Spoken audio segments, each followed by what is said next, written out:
चलिए बहनों की मस्तूरात की बात की जाए तो सुमैया हसीब हमारे साथ मौजूद है। उम्मा 2025 अवार्ड्स में जिस तरह से बहनों को सम्मानित किया गया, उन्हें मोटिवेट किया गया है, किन मुद्दों पे उन्हें अवार्ड्स मिले हैं, क्या काम करते हैं, ये हमारी चैनल के माध्यम से आप तक पहुंचाया जाएगा। कैसे देखते हो मैडम, क्या काम होता है? जी अल्हम्दुलिल्लाह, ये अवार्ड से हम लोगों को, बहनों को जब नवाज़ा जाता है तो ये अलग ही खुशी की बात होती है, क्योंकि जब बहनें घर से बाहर निकल के काम करती है तो उनके लिए आसानी नहीं होती है। मेरा ऐसा मानना है पर्सनली कि बहनों की ज़िम्मेदारियाँ ज़्यादा होती है, घर बार की, बच्चों की, उनकी जॉब वगैरह है। अगर वो पर्सनल कुछ काम करती है तो वो ज़िम्मेदारियों के साथ अगर वो कुछ खिदमत के काम में लगे हुए हैं, कुछ अपनी सोसाइटी के लिए कुछ काम कर रहे हैं, तो वो उनके लिए काफ़ी ज़्यादा चैलेंजेस रहते हैं। और अल्हम्दुलिल्लाह हमारे साथ बहुत ज़्यादा बहनें जुड़ी हुई हैं, हम अलग अलग फ़ील्ड में काम करते हैं। ये अवार्ड मुझे एनवायरनमेंट की फ़ील्ड के लिए मिला है। मैं स्नेक और क्रोकोडाइल रेस्क्यूअर हूँ और हम लोग एनवायरनमेंट के अवेयरनेस के प्रोग्राम्स वगैरह करते हैं।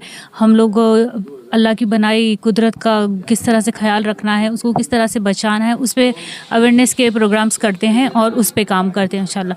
और मैं सोशल एक्टिविस्ट भी हूँ। मेरा अपना एनजीओ है इब्तिदा फाउंडेशन और मैं एएमपी गुजरात वुमेन्स विंग की हेड हूँ।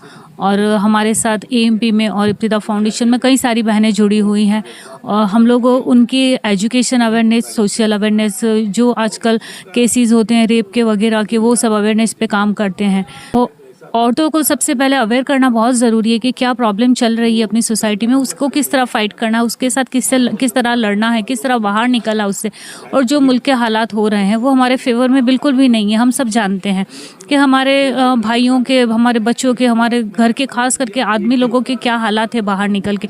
उनके लिए मतलब बाहर निकल के इतने मुश्किल हालात खड़े कर दिए हैं अभी। तो ऐसे हालात में हम उनके साथ नहीं खड़े रहेंगे, हमारे घर की औरतें बहनें नहीं खड़ी रहेंगी तो कौन खड़ा रहेगा। मतलब हमें औरतों में यही अवेयरनेस लानी है कि हमारे घर के भाई बाहर जाके काम कर रहे हैं, उनकी हिम्मत बनना है, उनके साथ खड़े रहना है।